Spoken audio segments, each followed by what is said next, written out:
Hey everybody, it's Jason Blaha here. Today I want to chat with you guys a little bit about some of the supplements. And when I say supplements, I'm going to use that term very, very loosely because most of this stuff isn't really supplements. And none of it is really anything that's overpriced or expensive. But supplements that if you are a serious lifter and you are going to train hard and you're going to undertake a ketogenic diet, what you might want to consider. So let me put on my +5 hat of weaponsmithing. Work on skilling up my crafting a little bit, and let's talk about this. And the difference between this and other stuff is that this sort of diet doesn't necessarily need supplements for health. We're talking about athletic performance at this point, the ability to retain muscle, gain muscle, train hard, all of these things.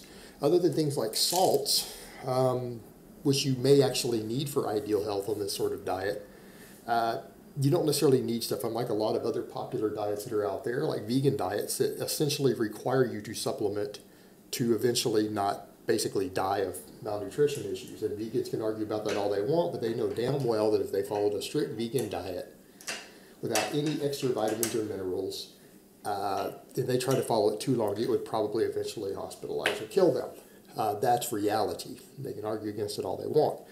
This diet, really, salt losses are your only thing. So, I actually do have a couple different types of salts here that I'm going to talk about. But I feel like that's important for it. So maybe we should start with that. All right, I have pink Himalayan sea salt. I like to salt all my food because I'm doing this sort of diet again myself. And what you need to understand, usually everyone always talks about water weight loss, right? Like you lose 10 pounds of water on a low-carb diet like this. Generally, that is not normal. That means that there's a problem. In other words, everyone notice I haven't lost any thickness, any fullness. I myself am 2 weeks into straight keto right now. Now, this video is not going to be out for at least a week. I haven't lost any weight. Some people said my face is looking leaner. I look like I might be recomping just a little bit. But I haven't actually lost any scale weight. Now, some of it's muscle memory in my legs, so that's probably helping offset any other loss. But I haven't seen any swoosh in water weight. Why? Because I salt load, I sodium load. And what you need to understand, as soon as you become keto adapted, this whole nonsense about losing large amounts of muscle glycogen actually isn't really true. Because I switched from doing still a fairly high carb diet to this, it eased back into it because I've run these sort of diets before. And I know that for me, as long as I keep my electrolytes high enough and I transition into the diet correctly, I don't usually see that big swoosh. I know how to do it that way with the difference in electrolytes to drop water for a powerlifting meet. But that's not the same thing. By keeping certain things in your diet, your body switches to burning fat for almost all of its fuel relatively quickly. It's only going to burn your glucose during your really high activity, high intensity activities, right? It's going to burn glycogen for that, but you replenish that off your protein. And most of us are eating 20, 30 grams of carbs every day. And that might not seem like a lot, but that's 100 calories worth of your weight training right there. When you're eating very large amounts of protein, like most lifters are going to do, we're going to be still going to be consuming a pound of protein per pound of body weight. People with a high energy turnover who lift, we're still going to follow a high protein diet and still be in ketosis because we need that. We have a high enough energy turnover that it's still a small enough percentage of our food that we'll go into ketosis on it anyways. So it's perfectly acceptable. So you're getting some of your glycogen from that, and then a little bit of your glycogen can actually come from that. A lot of people don't know that something like 1 calorie out of every gram of fat can be converted into glucose. So you're not necessarily getting as glycogen depleted as you think. A lot of times it's loss of intramuscular water from sodium loss, magnesium loss, potassium loss. And that is where salting your food and your supplementation comes in handy. So again, extra sodium. It's one reason I eat a lot of bacon. Because I do my orc mode version, which I'll be doing more and more discussion of. But we're getting a lot of minerals from this. All these different minerals are going to be in any of your sea salts and this pink Himalayan salt. It's got a number of different minerals and things in it. In addition to all the extra sodium, I salt my meat. I salt my steaks. I salt my food. Another big one is going to be, oh, that's pretty. Got a blooper there. All right, magnesium citrate. I personally take around 500 milligrams of magnesium citrate, and I usually do it post-workout. You can do some of it pre-workout. I tend to do it post-workout. This is insanely cheap. I don't want anyone to think that these are expensive supplements. You are literally talking about all the supplements I probably use, the actual supplement stuff like that, vitamins, anything like that. We're talking about maybe $10 a month. $10 a month.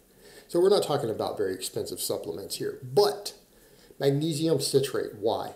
Normally you don't need to supplement magnesium, right? You don't need to supplement magnesium if you're on a really high carb diet. Why? Because potatoes, brown rice, natural peanut butter, all that stuff is loaded full of magnesium. Most of you are going to have no trouble getting enough of it. The problem we have is that in ketosis, when aldosterone levels and things get affected, if we're not careful, we excrete things like sodium and magnesium at a higher rate. Magnesium, the data on it is pretty overwhelming on everything from testosterone production to muscle recovery, muscle performance. And it's not that most people need to supplement it. I'm not a fan of the ZMA supplements. I think they're dangerous. But it even affects sleep. So if you start to develop any deficiency in it, it can negatively impact these things. And so by loading extra magnesium in, you will help with muscle recovery, muscle fullness, water retention in your muscles, contraction, all of these things. And it has an anabolic effect up to a certain threshold. And the deficiency is definitely going to be a problem. And as long as you're not taking large amounts of it, you're not really at risk of overdose. But you know, some people can still get enough of it on this diet with different foods. If you're eating a lot of natural peanut butter and dark chocolates and things, you might not actually benefit from having this. But those also come with their own extra trace carbs and other problems. You're going to be eating less meat if you're eating a lot of those. So depending upon where you're at with your energy turnover and things, they're not always the best option. So you're essentially taking a magnesium salt. And for people who are getting mild constipation on this sort of diet, it is also its own very mild natural laxative. So it can also help with that a little bit. And it can even help with the diarrhea and stuff because, again, it's sometimes electrolyte imbalances are to blame for that if you get diarrhea on this sort of diet early on. So there's that. And then I'm going to say the next thing you need is vitamin D3. Why? Because of, again, all the impact that we have on things like calcium and magnesium absorption. Because, again, you can excrete these things at a higher rate if you're not careful. And if you're already eating dairy, we don't need to supplement calcium. I'm a big fan of people adding cheese in. I'm not a fan of people adding butter and heavy cream and everything and doing the butter coffee crap. I don't think that's wise. I think it's stupid. And the data on it's pretty good for doctors who are out there who do work with clients who do this. They usually find that the people who do things like the bulletproof coffee actually end up having worse blood work.